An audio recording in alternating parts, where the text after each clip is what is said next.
Hello viewers, this is my episode 3 of my project Kaisertum, where Germany basically wins World War I in 1916, and this time in episode 3 this is about the War of the Ottoman collapse. If you didn't watch the episode 1 and 2, just watch them. I have a playlist on YouTube. Then let's get into the fight. First, you can see Russia is very small because Poland, Lithuania, Latvia, and Estonia, I unfortunately cannot draw it out, and Ukraine is being stripped away from it after losing the war. And the Balkan countries somehow work together, which is pretty unrealistic for anybody to think of, but the Balkan countries working together in this scenario is actually not too impossible, even though it could be a bit unrealistic, but it's a pretty good change. First, the Balkan countries will see what happened to Serbia and Montenegro after World War I, where they basically become Austrian puppet state. I mean Austria-Hungary. And the Ottoman Empire, after winning World War I, is also have ambitions in the Balkans. So the Balkan states should work together and for a pact, which I'm just gonna call the Balkan Pact, to help them defend against either Austria-Hungary or the Ottoman Empire. Well, the Ottoman Empire will basically be screwed, because the Ottoman Empire will have to fight Russia's Balkan Pact and the Arab Rebellion. So the Ottoman Empire will basically collapse from within, and Persia will also join in the side of blue, which is the side of the Russians and the Balkan Pact, to basically secure the Ottoman oil field. That's actually very strategic because Germany relied on Ottoman oil, and the Ottoman Empire also occupies the Caucasus, which is rich in oil. Anyway, Germany didn't want to lose the Ottoman Empire because Germany didn't want to lose one of its reliable oil source. So but it still won't join the side of the Ottoman Empire because France and Britain will immediately join in, and it might be an even fight because Austria-Hungary are not looking to join in at any moment because they have already solved all of their issues.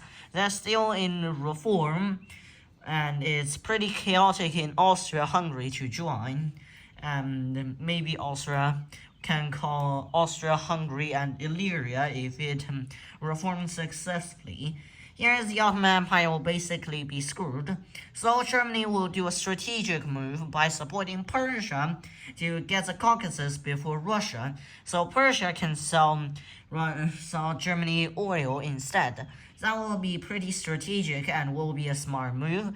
The Ottoman Empire will be basically overrun with Greece probably forming the Magali idea, while Bulgaria will be promised future lands in Serbia and Montenegro, and Albania will get Kosovo if a future war with Austria-Hungary happen.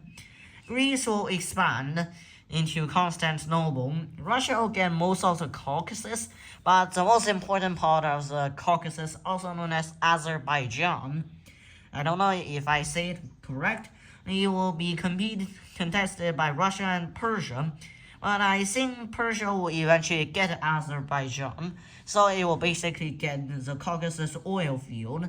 So it at least go well for Germany on this side, and the Arab will basically get a state in Arabia, which is not on this map, but you probably can imagine it. Like a state like Saudi Arabia, but a bit bigger, and basically unifying the peninsula. And then is the chaos in Austria-Hungary and the position France and Britain is in. First, let's see France. France is probably gonna be very bad in this situation because first, France is likely gonna be in a positional political deadlock where the ultranationalists and the socialists are competing for power. Last episode, also known as episode 2, I predicted France will go socialist, but France won't go socialist this quickly, so at that point, at the time of the Ottoman collapse, France will likely still be in political deadlock between the ultranationalists and the socialists, so they can't make a decision, so they are not likely to intervene again on the side of the Russians to defeat the Ottoman Empire, because Ottoman Empire do have some holding in the Middle East that France and Britain lost to it. Britain will be in the same position when I think the Liberal Party will still be in charge, but they will lose in a lot of popularity and also turn it into a political deadlock, whereas the Liberal Party, the Conservative Party, will dissolve, the Labour Party will be there, and Britain will be also in a political deadlock, while losing South Africa and most of its African colonies. Also, Egypt too will be lost, but Britain will get to keep the Suez Canal, at least that's good for Britain, and India, but not Pakistan. My Austria-Hungary's reform plans, I will talk about it. Austria-Hungary can either keep Hungary or Illyria, which is basically the Slavic part of Austria-Hungary. France, the Austria-Hungary cannot keep both. If it keeps both, the empire will collapse. So I think Austria-Hungary will create a third Illyria crown. And basically that will make Hungary very mad. It lost Croatia, which is holding, and it gives you the Illyria crown. So Austria-Hungary the Austrian part of the empire will basically need to repay the Hungarian part of the empire, or Hungary will leave the empire. So Austria will pay it in the form of money and buy some time for it to think of an option. But I think Austria-Hungary is probably gonna still collapse. While this is the situation in the project Kaisertum, this is episode 3. Please like and subscribe.